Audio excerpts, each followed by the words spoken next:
talk about some assumptions from the economic theory. Those assumptions we need in order to make our discussion of the markets less complicated. We're going to say that people maximize their utility.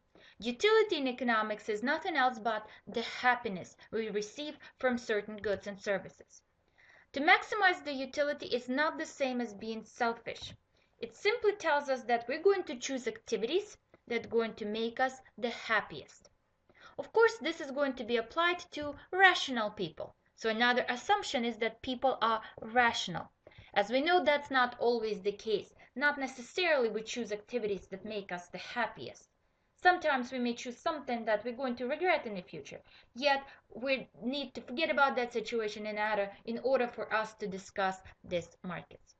We're also going to assume that firms maximize their utility, or their firm's utility is going to be the profits that they make. The profits make firms the happiest. And most of the time, firms are going to be rational. So this is one of the most important assumptions, that firms are motivated by the profits.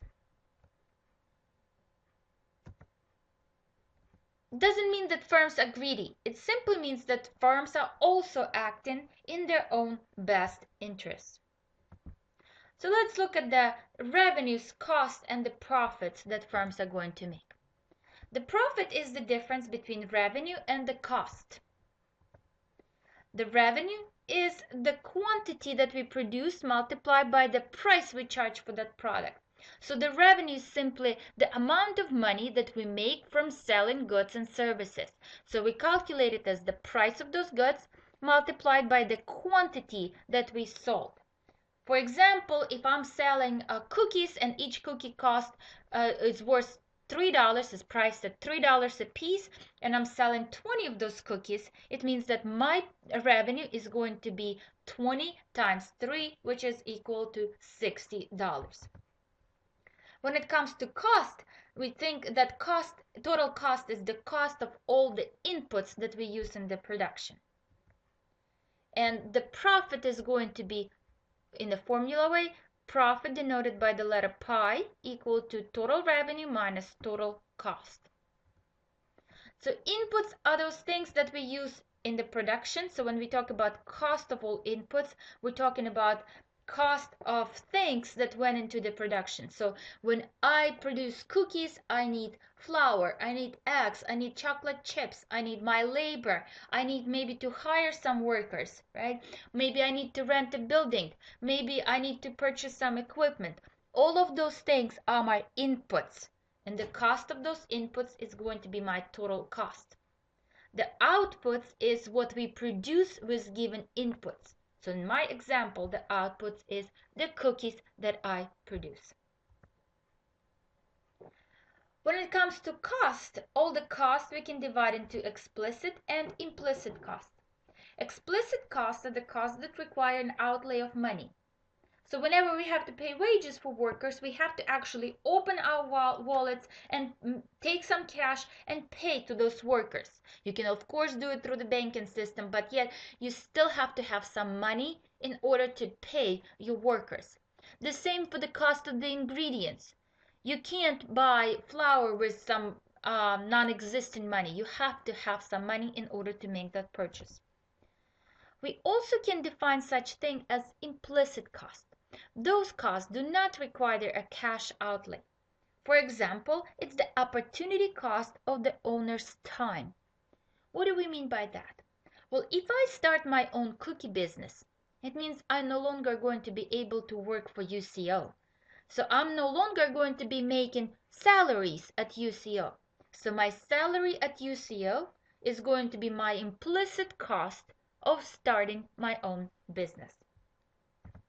So accountants are only concerned about explicit cost, those that require an outlay of money, and economists are going to worry about both explicit and implicit cost.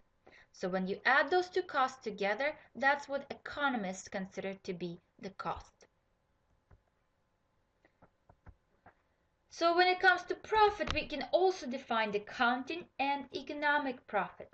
Accounting profit is the difference between revenue and accounting cost. and economic profit is the difference between revenue and economic cost. Since accounting profit ignores implicit cost, it's going to be always higher than economic profit. Does it mean that economists and accountants are going to disagree about the decisions that to be made? No, not necessarily. Let's look at the following example that's going to illustrate how economists and accountants define cost and profit. Let's look at Lisa, who works as an accountant and makes $40,000 a year. Lisa decides to open her own cookie shop. Her annual expenses will include $5,000 for rent, $1,000 for equipment, supplies, utilities each, and $15,000 that she has to pay as salary to her baker. Lisa will cover her startup expenses by cashing in a $10,000 certificate of deposit on which she was earning annual interest of 3%. So what's going to be her accounting and economic cost? What's going to be her explicit and implicit cost? We start with accounting cost or explicit cost, the things that she actually has to pay for. That's her rent, her equipment, her supplies, her utilities, and her salary. What else is she giving up? Well, first of all, she's no longer going to work as an accountant. So she's given up the salary that she was making, that $40,000. She also is cashing in the $10,000 certificate of deposit. Are we going to include this $10,000 in her cost? No, that's not the case. That's simply a way to pay for her other expenses. Why are we not including this? Well, think about a different example. Let's say you're purchasing a car that is costing you $20,000. And let's say you have $5,000 of savings that you're going to use in order to pay for that car. Does it mean that your car is all of a sudden priced at $25,000? Your cost is now $25,000? No, not really. It's still $20,000. You just use that $5,000 to pay for the car. You could have either borrowed it from the bank or you decided to use your own money. But with this certificate of deposit, Lisa was earning 3% annual interest rate that she's no longer going to be earning. That's going to be included in her implicit cost. So let's look at the solution to this problem. We'll start with Lisa's inputs and outputs. Her inputs are going to be those things that she's going to use in the production. Her buildings, utilities, ingredients, labor. Everything she needs to make cookies. And her outputs are going to be the actual product that she's producing. That's her cookies. So now let's calculate her accounting and economic cost. As we said, her accounting costs are those explicit costs. That's her rent, utilities, ingredients, salary to the baker. All of that combined is going to be $23,000. Her economic cost includes her explicit cost, which is the same as accounting cost, plus what she has to give up. Her salary as the accountant, and also that interest rate that she would be making if she didn't cash in that certificate of deposit.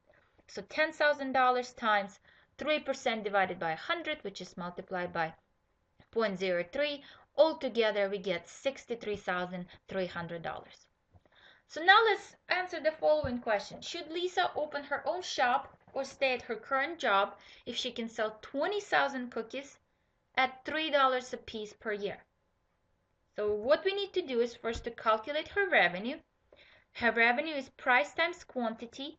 She's producing 20,000 cookies multiplied by the price, which is $3, which is equivalent to $60,000. So accounting profit is her revenue minus accounting cost, which is $37,000. And her economic profit is her revenue minus her economic cost, which is negative $3,300. So we see that she's making positive economic profit and positive accounting profit and negative economic profit. So are accountants and economists going to give her different advice? No. Well, it's very straightforward from economist's point of view that she's making negative profit, she's losing money, so she should not open her own cookie shop. What about accountants? She's making positive profit of $37,000. Sounds pretty good for the cookie business. But let's think about that. If she stayed at her current job, she would be making $40,000. that is much more than her profit as a cookie business. We are going to assume once again that Lisa is only motivated by the profit, that she has the same utility, the same level of happiness from working as an accountant or as an owner of her own cookie shop. If she's only motivated by the profit, her accounting job brings her more money than her own cookie shop. So she should stay away from that business and continue to work as an accountant.